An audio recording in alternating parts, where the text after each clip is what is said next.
Hello. I'd like to thank Brooke Little for taking the time out to do this interview with me. You're welcome. So, Brooke, let's get down to it. Tell me about your childhood.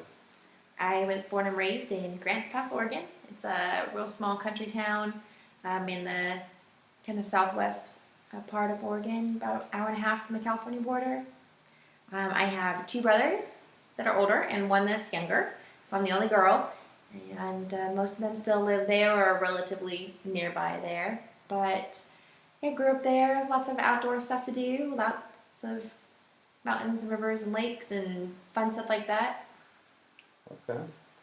So, you graduated high school from Oregon?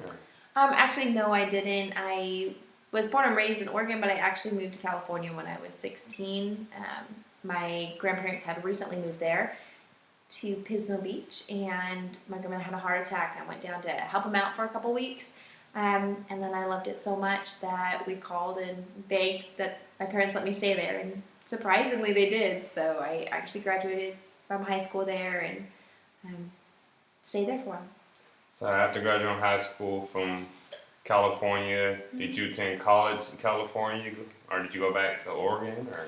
I stayed in California and I started at a community college, Cuesta Community in San Luis Obispo, about 20-30 minutes from where we lived, and then transferred over to the university there, which was Cal Poly San Luis Obispo. Okay.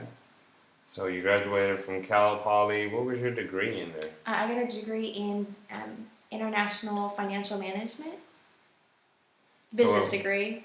Okay. So, what made you decide to pursue a degree in that? I had originally thought I wanted to be a doctor, and then through a few bad experiences, it's maybe changed my mind a little. Then I hit organic chemistry and realized there was just no way I wasn't cut out for it. But I liked people. I'm very driven. I like to kind of be the boss, and business just seemed like a really good fit for me. And even then, I wanted to travel the world, wanted to experience other cultures, and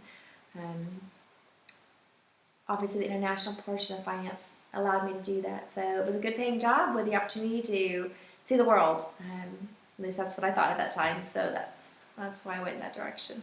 So after college, did you go travel the world and do international finance? I did travel the world, but not in international finance. I got my wish, just not the way I wanted to. I graduated and started working for Edward Jones in the finance. But after a few years, realized that wasn't a good fit for me because I did want to see the world, and that wasn't going to give me the opportunity that I wanted. So I sold everything and took a job teaching English in Korea. Because I needed that international experience. I just wanted it so badly, and I couldn't get it until I'd already had it. One of those catch-22s where you can't get a job working overseas until you've already done it. So I took a job teaching English in order to get that to use towards my future. Wow, that's pretty cool. Still pursuing an international degree and working overseas. Mm-hmm. So did you enjoy your time in Korea? Loved it. I don't have a single bad thing to say. I met amazing people. The food is great. It's absolutely gorgeous there, and best of all, I met my husband there. So a little unexpected twist of fate there. How long did you spend in Korea? Year and a half. Year and a half, okay. Mm-hmm. So not quite as long as I had planned, but it's still a good amount of time. Okay. So after Korea, what was your next job? Well, when I left Korea, I went to Italy first and traveled for a few months, and then I moved, when I was done with that, then I went back to the States and took a job in a bank, which I enjoyed as well. I really actually enjoyed the banking portion of it. I only did it for a year because I got engaged and moved back to Italy and stayed there until we got married. And after we got married, we were sent back to North Carolina, where I worked in a different bank there. So I stayed in the business finance portion of it. In fact, at the last bank that I worked for, I not only worked for the bank, but I also worked in the investment side of the bank's dealings. So it was a really good experience for me. Cool. That sounds like pretty cool. Still using your degree and applying in the job force. Yeah, absolutely. So, are you still working with First Citizens or? The bank in North Carolina, no, I'm not. I loved it. I would have stayed there and retired there if they would have kept me that long. And But my husband being in the military, we got orders to Germany. So I left there, and now we live in Germany. So we lived here a few months, and I'm not working yet, but I'm just going to get settled in and traveling a lot, things like that.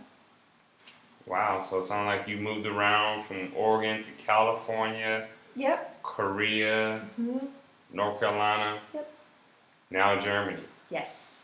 And So- a little bit of time, about 8 or 9 months in Italy in between. So Okay, and Italy. yeah, a lot of it. I'm getting pretty good at this moving business. Sounds like you're natural at it. Thanks. Brooke, I'd like to say thank you for taking the time and let's do this interview. You're welcome.